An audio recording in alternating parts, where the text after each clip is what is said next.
Ça t'arrive en train de discuter avec quelqu'un, un pote ou une connaissance, vous parlez tranquillement.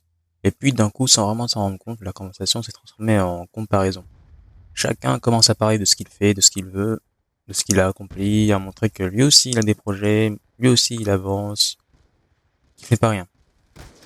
Et quand tu y repenses, tu te demandes pourquoi c'est parti là-dedans, pourquoi d'une simple conversation, et ben celui-ci s'est transformé en compétition déguisée.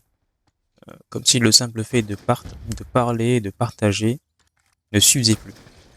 Et quand tu y réfléchis, bah, ce n'est pas que dans des conversations, c'est partout.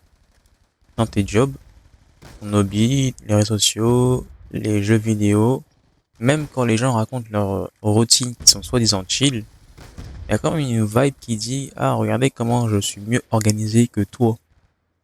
T'as l'impression qu'il y a ce besoin de faire mieux que les autres, de te lever plus tôt, de lire plus, de méditer plus longtemps, plus profondément, bosser plus efficacement, être plus sociable, comme si, en fait, avec nous, on se promenait avec un CV qu'il fallait à chaque fois l'optimiser. Et ouais, du coup, parfois, c'est un peu épuisant, parce que en fait, t'es plus trop en train de vivre ta vie, tu t'es en compétition à chaque fois. Après, la compétition, c'est pas une mauvaise chose. Euh, Elle est même nécessaire. Ça te permet de te pousser, de dépasser, ça sert ta zone de confort, pardon, à se situer pour savoir si on est au-dessus, en dessous, dans la moyenne. Mais le problème, c'est qu'en fait, la compétition, elle est partout.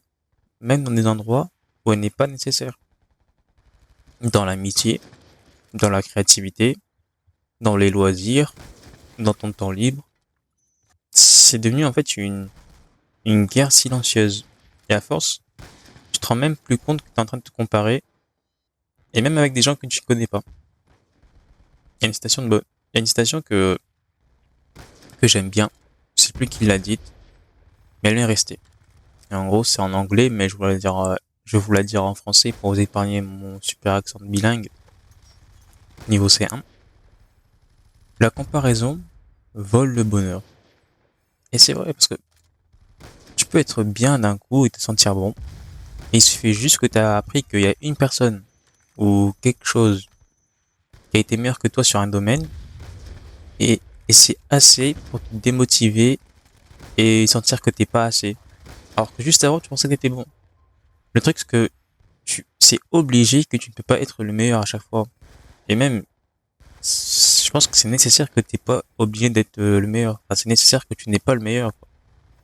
Parce que si tu vis ta vie comme un classement permanent, tu passes ton temps à courir après un truc que toi-même tu vas même pas savoir c'est quoi. Un truc flou. Alors ouais. La compétition a sa place quand t'as un but clair, quand t'as un défi ou une envie de progresser. Mais c'est pas tout le temps. Faut savoir faire des choses juste parce que ça te fait plaisir, parce que ça te fait du bien, et pas pour prouver, pour montrer des statistiques, pour montrer que tu as progressé. Enfin, chacun va à sa propre vitesse. Alors pourquoi on se compare? Tu as le droit de faire des choses qui sont lentes, voilà. Ça prend le temps qu'il faut. Tu as le droit d'avoir une vie simple, d'aimer sans poster, d'apprendre des choses sans vouloir devenir le génie, d'exister sans être dans un classement, parler avec les gens sans vouloir voilà, prouver, comme j'ai dit, montrer les stats, montrer que tu as avancé, que tu es le meilleur, que tu as réussi, voilà, réussir. Montrer, prouver qu'on a réussi. C'est ça, c'est exactement ça le truc. On va se demander si c'est pas ça le vrai luxe d'aujourd'hui, de ne pas participer à ces courses-là, de refuser doucement ce genre de compétition, et juste de faire les choses pour toi. Parce que c'est toi qui le veux. Parce que tu as un but, t'as un objectif, parce que c'est toi qui as envie de progresser.